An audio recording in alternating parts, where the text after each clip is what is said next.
పరిస్థితి.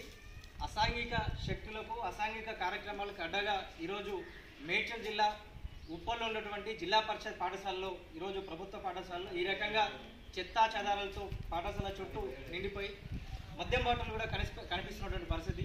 ఈ రకంగా అయితే జూన్ 12 నుంచి జరిగేటటువంటి పాఠశాల పునఃప్రారంభానికి ముందు ప్రభుత్వ పాఠశాలని పూర్తిగా మరమ్మతులు సదుపాయాలు కల్పించేసినటువంటి విద్యాశాఖ అధికారులు ఆ భాగములు ఏం పట్టించుకోకుండా ఈరోజు ఈ రకంగా ఉంటే ప్రభుత్వ పాఠశాలలకు నూతన విద్యార్థులు ఏ రకంగా వస్తారనేది రాష్ట్ర ప్రభుత్వం అదేవిధంగా రాష్ట్ర విద్యాశాఖ స్పష్టం చేయాలని చెప్పి ఈరోజు అఖిల భారత యువజన సమాఖ్యగా రాష్ట్ర ప్రభుత్వాన్ని డిమాండ్ చేస్తున్నాం.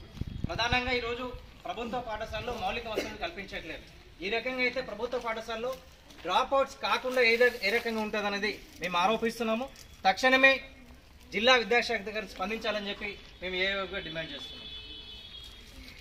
ఇంకా 8 రోజులైతే పాఠశాలలు ప్రారంభించడానికి సిద్ధంగా ఉంది, కానీ ఆ పాఠశాలలకు వచ్చే విద్యార్థులకు ఈ చెత్త, ఈ బీర్ బాటిళ్ళు, అదేవిధంగా అక్కరాని వస్తువులు కూడా స్వాగతించడానికి ఇక సిద్ధంగా ఇవ్వబడుతున్నాయి. అంటే రాష్ట్ర ప్రభుత్వ పాఠశాల అంటే రాష్ట్ర ప్రభుత్వానికి సొంత పిల్లలు లాంటివి.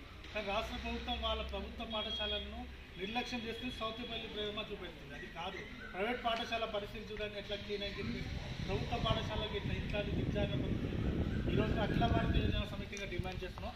గత ప్రభుత్వాలు చేసే లెక్క ఈ ప్రభుత్వం చేస్తూ గత ప్రభుత్వం పూర్తి స్థాయిలో ప్రభుత్వ రంగాన్ని వదిలేసి పాఠశాలను ఒక చెత్తకుండిగా మార్చింది. కానీ ఈ ప్రభుత్వం మీద పూర్తి నమ్మకం ఉంది. రేవంత్ రెడ్డి గారి ప్రభుత్వంలో ముఖ్యమంత్రి అయిన తర్వాత పూర్తి నమ్మకం ఉంది. విద్యార్థులకు, యువకులకు, నిరుద్యోగులకు ఒక ఆశ ఉంది. కానీ ఇక్కడ చూస్తే పరిస్థితులు మాత్రం అట్లా అనుకూలంగా మనకు అవపడుతుంది. అందుకు మేము రేవంత్ రెడ్డి గారిని దయచేసి కోరుతున్నాం, మన తెలంగాణ రాష్ట్రంలో ఉన్నటువంటి ప్రభుత్వ పాఠశాల సమస్యలను పరిష్కరించాలి.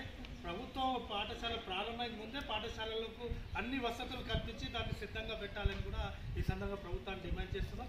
మీరు దయచేసి ప్రభుత్వ విద్యారంగంపై, ప్రభుత్వ పాఠశాలపై, ప్రభుత్వ కళాశాలపై దృష్టి పెట్టండి. మీరు కూడా సందర్శించండి, ఒకరోజు వచ్చి చూడండి. మీ పాఠశాల ప్రభుత్వ పాఠశాల అంటే మీ పిల్లలు లాంటివి. మీ పిల్లలు ఎట్లా ఉండాలి మీకు తెలుసు కదా, ఎట్లా వాళ్ళని పోషించుకోవాలి. అందుకే ఆ వైపు మీరు ఆలోచిస్తారని మాకు పూర్తి నమ్మకం ఉందని తెలుస్తూ ఈ సమస్యలను పరిష్కరించాలని కోరుతున్నాం.